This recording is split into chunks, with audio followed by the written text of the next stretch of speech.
llegado la hora de estar entre música, entre músicos, entre los implicados en la música, con Jorge Sierra, entre música.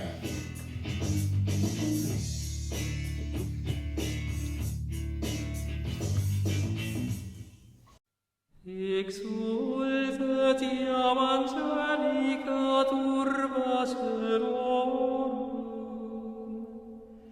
exultem divina mysteria, et pro tanti regis victoria, tuba insolet salutaris.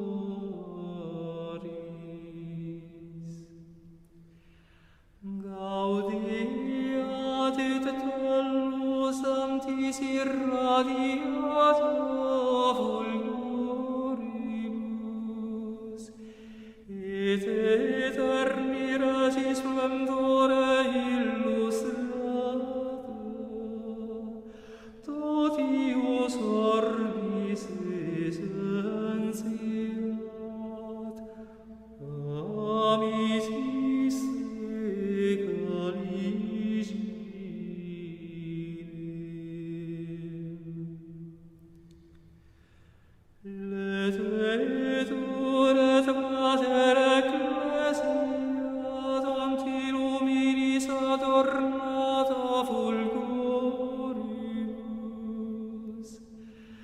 et magnis opulorum posibus peccaula resultet.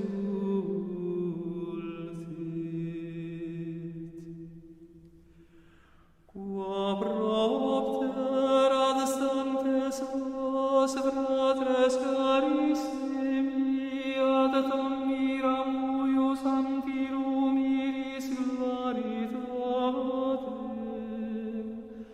uname cumque Dei omnipotentis misericordiam invocate.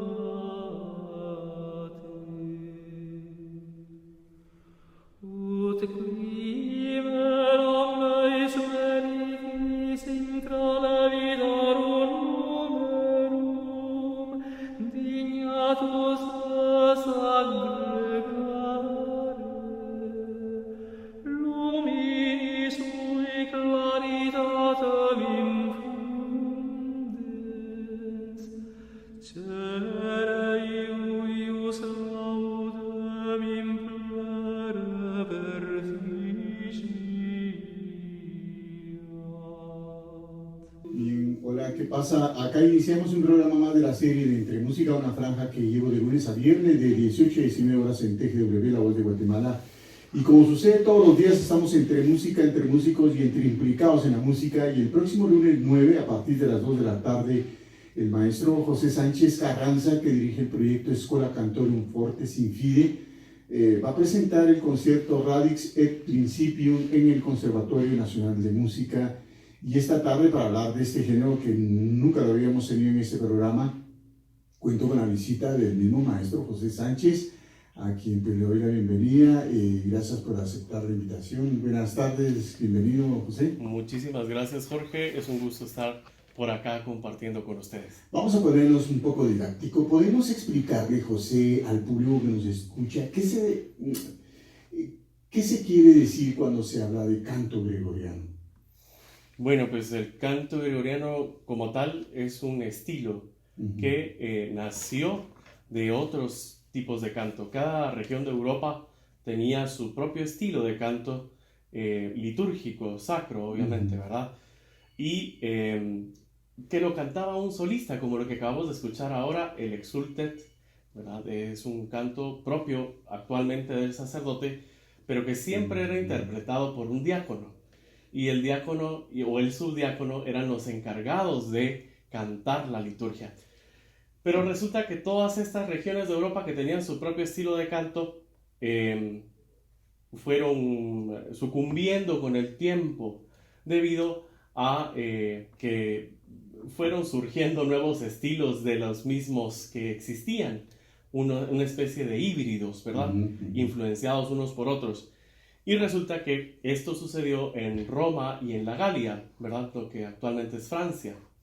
Y entonces surge este nuevo estilo de canto y en el siglo VIII se proclama como el canto oficial de la Iglesia Católica. Okay. Y así surge el canto gregoriano. Por cierto que el nombre canto gregoriano hace alusión a San Gregorio Magno, ¿verdad? Correcto. ¿Quién era y por qué lleva ese nombre? Bueno, San Gregorio Magno es uno de los, como su nombre lo dice, Magno, ¿verdad? Grande. Uno de los papas más influyentes en la Iglesia Católica. Correcto. Y pues sí tuvo muchísima influencia en sus escritos, su teología, pero no en la música. En la música, esos son estudios más recientes. Los más recientes que se han encontrado es que San Gregorio nunca escribió gregoriano. Se le suele pintar, hasta en la catedral tenemos acá. De que es cantante, pero no era cantante. Exacto, hay una paloma que desciende sobre él y le va dictando los gregorianos. Y inclusive algunos se atrevieron a poner partituras de gregorianos en el libro que él escribía, en las pinturas. Pero no fue así. Era un mito. Exacto, es un mito, ¿verdad? Y entonces se descubrió recientemente que él no cantaba, que inclusive tenía no muy buena voz para interpretar los cantos de la liturgia y que le pedía favor a un diácono que le leyera las homilías. Él las escribía, ¿verdad? Entonces, lo que sí hace es que les dice a los subdiáconos, que eran los solistas, miren, cállense, a ustedes les toca celebrar y que se dedique a cantar la Schola Cantorum, las escuelas de cantores, que eran precisamente, ese era el sentido, ¿verdad? Que hubiera un juego entre las voces, solistas, coro y el pueblo, y el sacerdote tenía otro papel, ¿verdad? Pero siempre dentro del mismo canto había los niveles de dificultad, y la más grande le quedó a la Schola Cantorum a partir de San Gregorio. Oye, la música como que crea un egregor muy especial. Recuerdo, digamos, al visitar un templo budista, y los cantos que dan una fuerza, digamos, al ritual. Y yo creo que por eso también como que de ahí lo toman, no sé si lo tomó la Iglesia Católica, pero los budistas lo han hecho desde miles de años, ¿no? Sí, sí. Bueno, el de la Iglesia Católica procede del canto que se cantaba en el Templo de Jerusalén, por ejemplo. Los salmos, ¿verdad? Entonces los salmos eran impresionantemente solemnes dentro del templo. No era como lo que dicen los salmos, ¿verdad? Que alaben a Dios con cítaras y con panderos y con tambores. Eso era fuera del templo. Adentro del templo de Jerusalén era una cosa impresionante. Es de ahí precisamente que nace todo este estilo de canto que inundó Europa, los estilos de canto, y surge el gregoriano. Ya, y yo justamente eso te iba a preguntar. Antes de ello entiendo que había canto romano antiguo, canto beneventano, canto ambrosiano, el canto mozárabe. Sí. Digamos, ¿por qué persistió el canto gregoriano y no el canto romano, por ejemplo, o el canto beneventano? Sí, fue una cuestión más político-religiosa que únicamente religiosa. Hablamos de Pipino y hablamos también de Carlomagno. Ellos prácticamente dieron paso a que se universalizara también la liturgia y el canto, ¿verdad? En conjunto con el Papa. Y entonces surgen precisamente estas escuelas que, acogiendo el canto romano y el canto galicano unidos, surge el gregoriano y se impone como el oficial de la Iglesia Católica Romana, a excepción del canto de la Iglesia de Milán, que por ser San Ambrosio, ¿verdad? Uno de los grandes, dice que cuenta esto, también es parte de ficción o entre ficción y realidad, mito, ¿verdad? Está Pipino y Carlomagno, y los dos tienen un antifonario gregoriano y uno ambrosiano, por la fama de San Ambrosio de Milán. Muy bien. Sí.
Bien, como sucede todos los días, estamos aquí pues, conversando de música y es que el próximo lunes 9, en este caso, el próximo lunes 9, a partir de las 2 de la tarde en el Conservatorio Nacional de Música, el maestro José Sánchez Carranza, que dirige el proyecto Escola Cantorum Forte Sin Fide, va a presentar el concierto Radix et Principium y la entrada es completamente gratuita a las 2 de la tarde, ¿verdad? Así es. Bueno, ahí hablando de todo un poco, José, ¿se puede decir que el canto gregoriano es una música llana, simple, monódica? ¿Es así sencilla? Es lo que se ha creído siempre. Se ha creído. Sí, ¿verdad? Pero, digamos, el estilo gregoriano es uno propio, como lo que hemos escuchado ahora, ¿verdad? Está escrito en tetragrama, no tiene sentido si se traduce a la escritura actual. ¿Por qué? Porque el mismo fraseo del latín, el mismo latín nos va diciendo cómo se canta, con qué ritmo. Por eso es que el ritmo es más libre en el gregoriano, ¿verdad? Pero bueno, aparte de esto, tenemos varios estilos dentro del mismo gregoriano, sin que deje de serlo. Uno de ellos es el bordón, una nota que va sosteniendo abajo parte del canto, luego cambia a otra nota y vuelve a sostener otra sección del canto y cambia por el final. Generalmente son 2 o 3 notas que van sosteniendo todo el canto. Aparte está el organum, ¿verdad? Y en el organum, que van 2 voces, casi que digamos que podría ser una octava abajo, ¿verdad? O por quintas, podría cantarse también de esa forma. Y no deja de ser gregoriano hasta el discantus. En el discantus, cuando ya hay 2 voces totalmente distintas que van haciendo juegos totalmente distintos, ahí ya podemos hablar de polifonía. Exacto. Como en el caso de Leonan y Perotin en Francia, ¿verdad? El legado que se conserva en la Catedral de Notre Dame de París.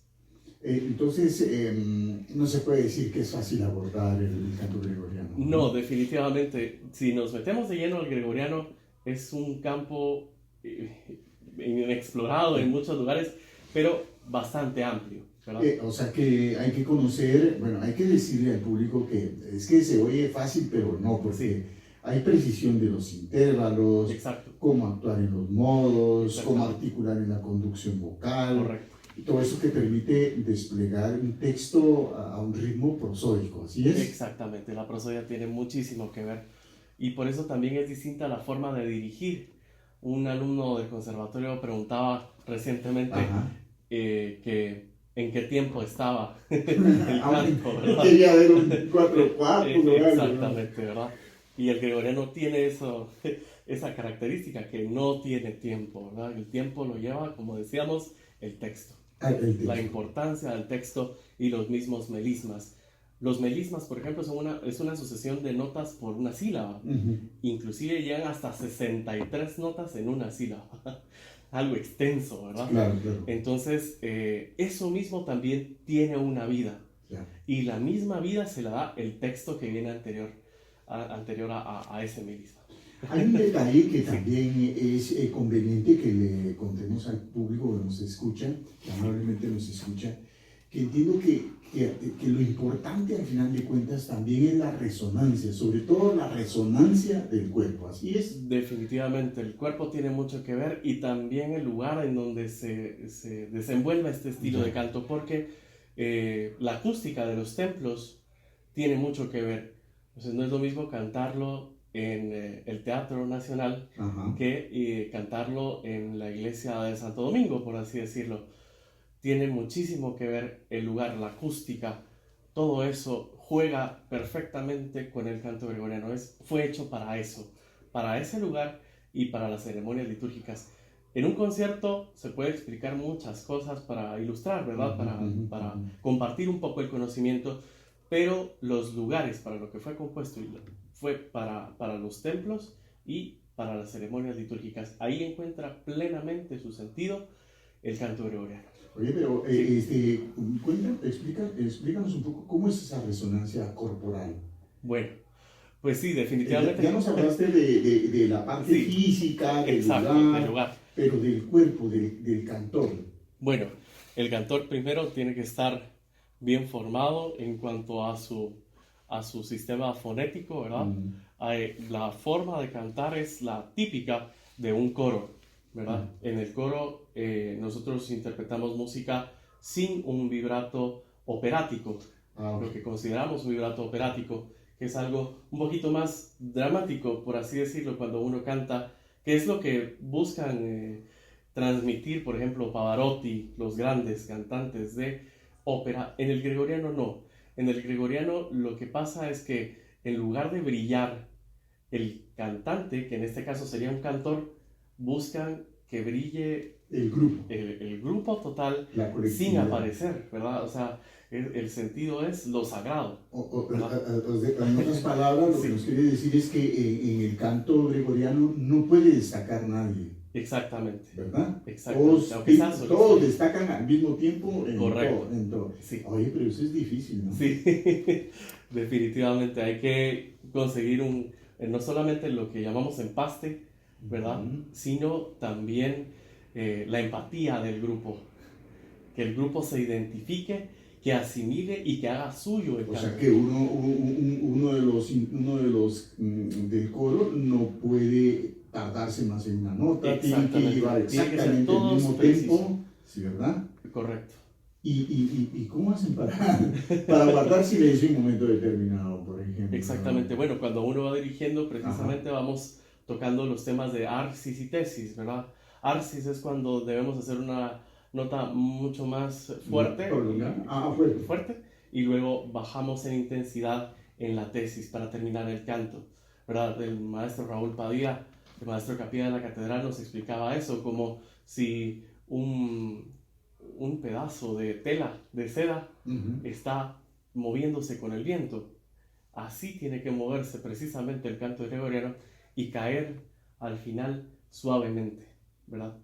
Entonces es parte de o lo sea que es parte de la maestría también, ¿no? Exacto. Y me imagino que también el director tiene que tener muy claro en su cabeza, tiene que tener muy clara cómo es la composición, ¿no? Definitivamente, sí, como decía don José Luis Angulo, un sacerdote benedictino de Silos, decía precisamente que el canto gregoriano había que asimilarlo desde niños porque es un estilo bastante particular y totalmente distinto a otros, ¿verdad?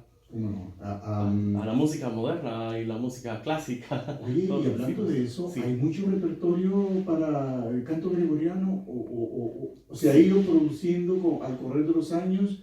¿O hay algo que quedó ahí detenido en el tiempo? Sí, todo está escrito, digamos, en principio. El canto gregoriano es la Biblia cantada.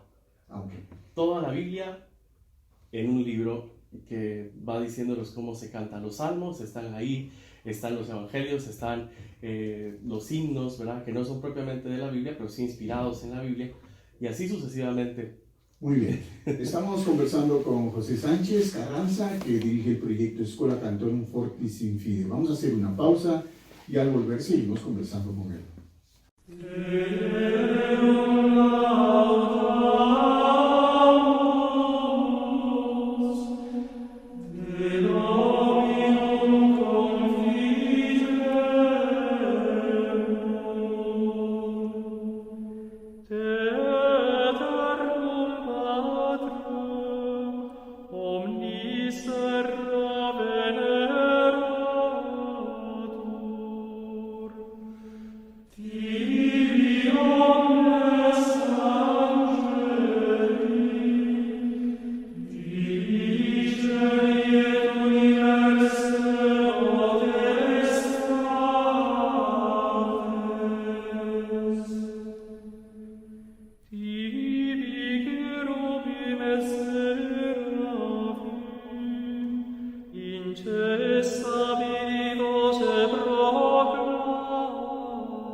están escuchando, esta es música gregoriana y es que el próximo lunes 9 a partir de las 2 de la tarde el maestro José Sánchez Carranza, que dirige el proyecto que se llama Schola Cantorum Fortes Infide, va a presentar el concierto Radix et Principium en el Conservatorio Nacional de Música, por cierto, con alumnos del Conservatorio Nacional de Música.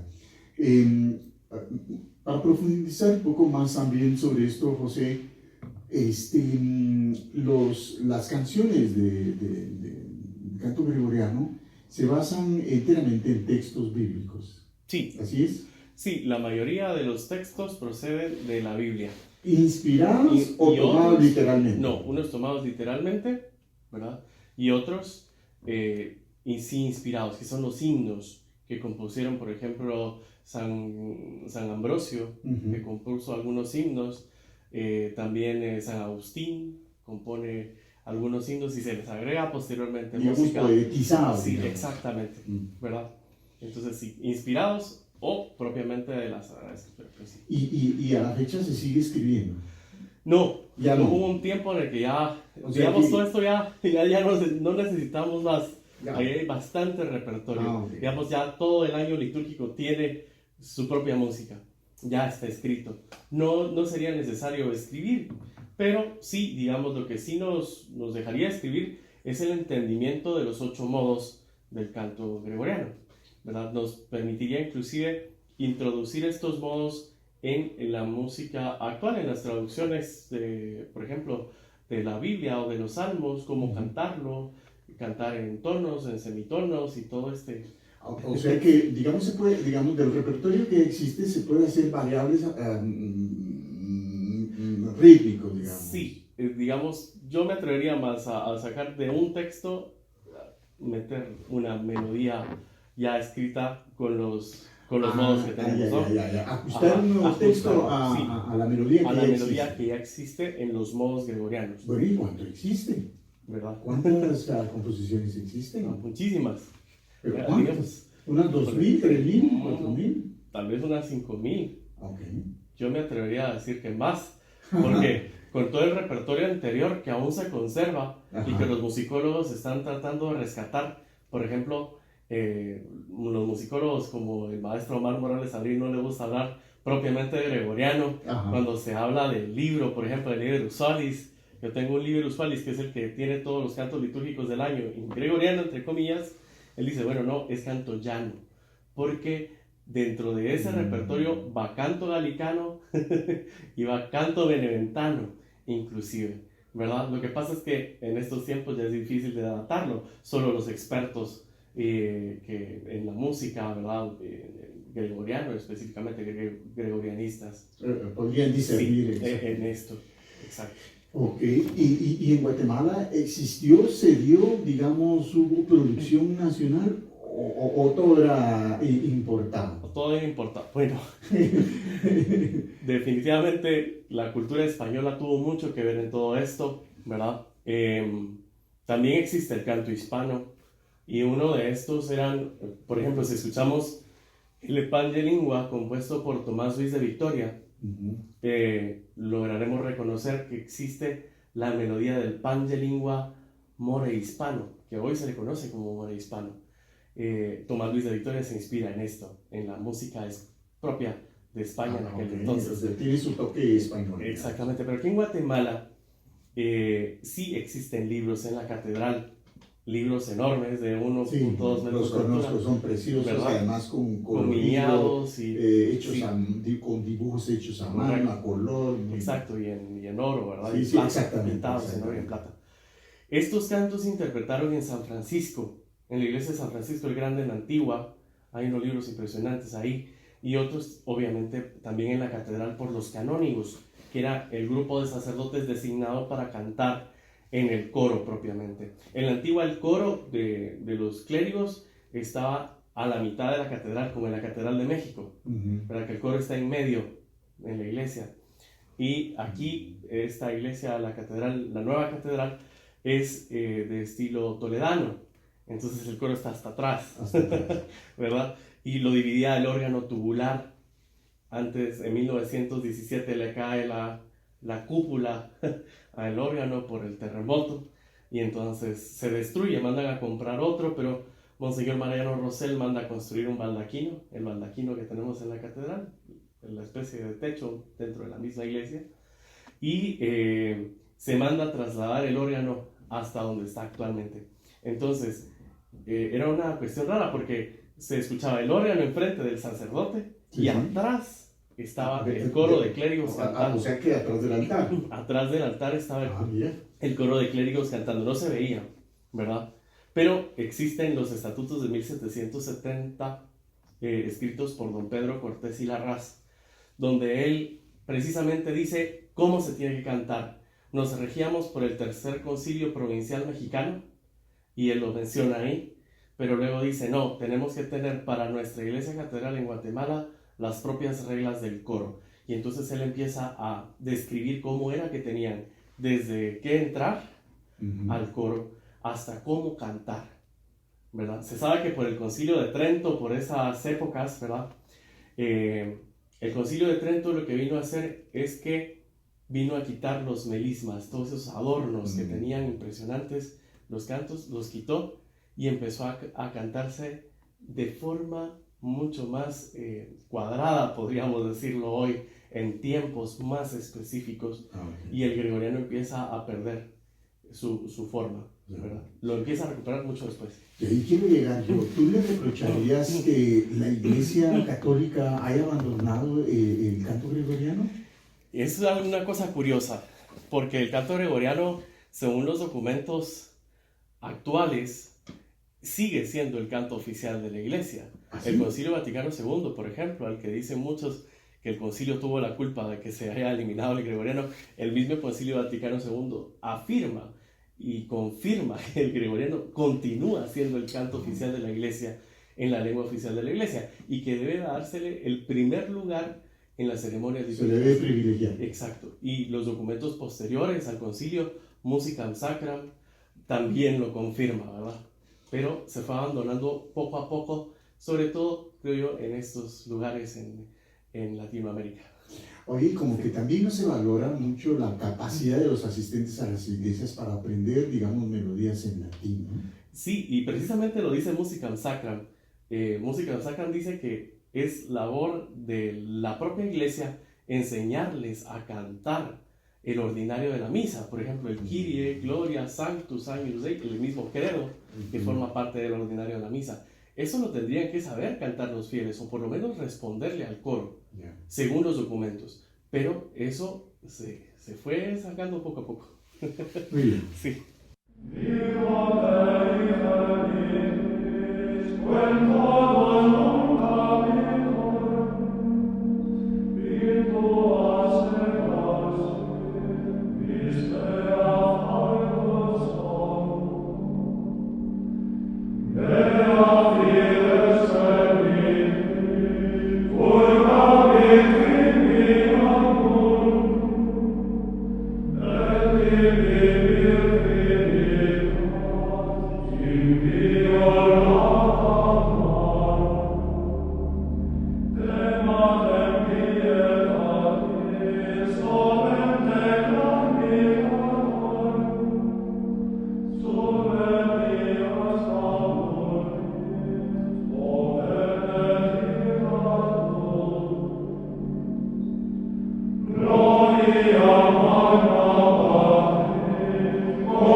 Muy bien, estamos aquí en la presentación de Entre Música, estamos de lunes a viernes y esta tarde pues elegimos hablar sobre el canto gregoriano, y es que el próximo lunes 9 a partir de las 2 de la tarde el maestro José Sánchez Carranza, que está con nosotros, va a presentar el concierto Radix et Principium en el Conservatorio Nacional de Música a partir de las 2 de la tarde, y la entrada es gratuita. Hablemos un poco sobre esta presentación. ¿En qué consiste la presentación del próximo lunes 9, José? a las 2 de la tarde en el Conservatorio Nacional? Bueno, pues la presentación, y esto es con el apoyo del Conservatorio Nacional de Música, lo que pretendemos hacer saber es cuál es la raíz de la música occidental. O sea, la música en este lado del mundo no sería lo que es si no fuera por el canto gregoriano, por la escritura misma, la misma escritura musical, Guido d'Arezzo y todo lo que conocemos. Y precisamente vamos a cantar el himno del cual proceden todas las notas musicales. Ut, re, mi, fa, sol, ¿verdad? La y si. Vamos a cantar eso, vamos a cantar algunos otros himnos, vamos a cantar un exultet, el exultet que acabamos de escuchar, el pregón pascual lo va a interpretar un solista, y también el Gloria Ambrosiano, ¿verdad? Propio de la Catedral de Milán, de la propia liturgia de Milán, y otros estilos de canto, para que vayamos escuchando un poquito de las diferencias entre los cantos. Porque también entiendo que es un concierto como formativo para los estudiantes. Correcto. Que tengan una aproximación a ese género que no es fácil encontrar, como me imagino sucederá con la música gospel de los negros, ¿no? Sí, así es, ¿verdad? Entonces vamos a tratar de ir tocando todo este tema histórico en la música, ¿verdad? Para que podamos comprender mejor cómo, por qué y qué se hace ahora. Tú tienes un proyecto que se llama Escola Cantorum Forte Sin Fide. ¿Dónde suele actuar y cuántos integrantes posee? Bueno, por el momento estamos en Beatas de Belén. Tenemos misa ahí todos los domingos a las 10 de la mañana. Y luego a donde nos llamen, ¿verdad? En la catedral, por ejemplo, tendremos una intervención en el Te Deum que acabamos de escuchar precisamente. El Te Deum hace un rato. Se canta en la catedral para el 14 de septiembre, previo al Día de la Independencia, ¿no? A la celebración del Día de la Independencia. Entonces esto es tradición, está escrito y también se va a interpretar en la catedral, aunque en castellano, bueno, es una adaptación la que se va a interpretar en ese momento. Entonces Forte Sin Fide está prácticamente en esto, donde lo llamen, donde nos digan, bueno, queremos escuchar o queremos aprender un poquito de esto. Okay. Entonces nosotros vamos ¿Cuántos integrantes tienen? 16 o 17 estamos. Oye, y digamos en la presentación del conservatorio el lunes a las 2 de la tarde, ¿cuántos alumnos estamos hablando? ¿De cuántas voces? Estamos hablando de esta selección de voces. Son 25. Es poderoso. Sí, ¿verdad? Como digo, ¿verdad? En el principio cuesta un poquito porque no estamos habituados, ¿verdad? Sobre todo los alumnos me contaban que nunca habían escuchado el canto gregoriano, ¿verdad? Pero hicieron su mejor esfuerzo para hacer, con tan poco ensayo, han sabido hacerlo muy bien. Oye, pero hay que reconocer que a través de la música popular y a través, digamos, de todas las plataformas que ha existido, el canto gregoriano como que ha tomado cierta, digamos, cierta popularidad. El coro de Santo Domingo de Asís, lo recuerdo que en el 94 era un boom. De hecho, sacaron un disco que se llama Noel, me acuerdo del disco, Noel de fin de año. Vendieron una buena cantidad de discos, supuso además un interés de la misma localidad en España, del público por asistir a las misas que ofrecían los domingos para escuchar el coro. Entonces, ¿crees que a través de esto puede de nuevo llamarse la atención hacia un género como el canto gregoriano? Definitivamente, y eso platicábamos en confianza alguna vez que tomamos un café con Pablo Alvarado, con el maestro Pablo, y él me decía que el gregoriano era perfectamente combinable con los estilos de música de distintos tiempos, ¿verdad? Porque es interesante ver cómo el gregoriano se combinaba con la música del barroco, con la música, inclusive la que tenemos en la Catedral de Guatemala, ¿verdad? El maestro Omar Morales Abril sacaba uno de estos libros enormes y me decía, bueno, vamos a ver, y aquí está la parte de polifonía y aquí está la parte de gregoriano. Entonces estos dos libros se utilizaban para cantar en esa fiesta, ¿verdad? Por ejemplo. Entonces es interesante porque sobrevive al tiempo, a las modas musicales, ¿verdad? Entonces es bastante interesante. Yo creo que sí. Lo que llama la atención de este estilo de canto precisamente es la mística que transmite en su integridad, ¿verdad? Ya. Tanto con las palabras como con la música. O sea que, digamos, sí se podría decir que se está prestando, el mundo le está prestando la suficiente atención al canto gregoriano. ¿Crees que sí? Digamos, ¿ves tú que jóvenes se están acercando a ti para indagar? ¿Están un poco ávidos de conocer esto? Definitivamente, sobre todo gente joven, ¿verdad? La gente joven es la que más ha respondido y la que más está actuando en este aspecto de intentar recuperar, de comprender y de transmitir este legado musical. Y se puede decir que entonces sí hay un consenso para recuperar el canto gregoriano. Sí, lo hay culturalmente, ¿verdad? Y también en el lado de la Iglesia Católica, pues hay mucha gente abierta a esto. Sí. Bueno, por ejemplo, en Europa sí es más frecuente, ¿no? Que existan estos grupos, estos coros. Sí, definitivamente. En Europa inclusive es pagado. Esto, ¿Cómo? como digamos en una concierto. Correcto, como un concierto, como una cátedra o dentro de la misma Iglesia Católica, todo esto se paga y entonces da para vivir al músico, ¿no? Y para poder mantener su propio proyecto. En España, por ejemplo, viendo un poquito más hacia Europa, pues se sabe que hay muchos maestros especializados en este estilo de música y que es algo a lo que le han puesto mucho interés en los conservatorios, ¿verdad? Sí, yo tuve la oportunidad en canto en una misa de gallo en España, un coro, escuchar un coro gregoriano. Sí, definitivamente. Hay mucho una cosa fantástica. Sí. Una cosa fantástica. Sí, también en Compostela, ¿verdad? Con ese repertorio que tienen en Compostela, en Santiago de Compostela, o en el Códice de las Huelgas en España, que era para mujeres, otra cosa que era mito dentro del canto gregoriano, que solo era interpretado por hombres, ¿verdad? Esto pasaba en las catedrales, pasaba en los templos más públicos, por así decirlo, pero en los templos conventuales, donde existían las monjas, eran ellas las que interpretaban los cantos en la liturgia. Las voces femeninas. Las voces femeninas. ¿Y se escribía para voces femeninas? Y se escribía para voces femeninas. Precisamente tenemos el Códice de las Huelgas que comprueba que había música que solo interpretaban las mujeres. Las huelgas, por ejemplo, en España era interesante porque la monja, la abadesa de las huelgas, era casi obispo, tenía mitra, tenía báculo, como un obispo, ¿no?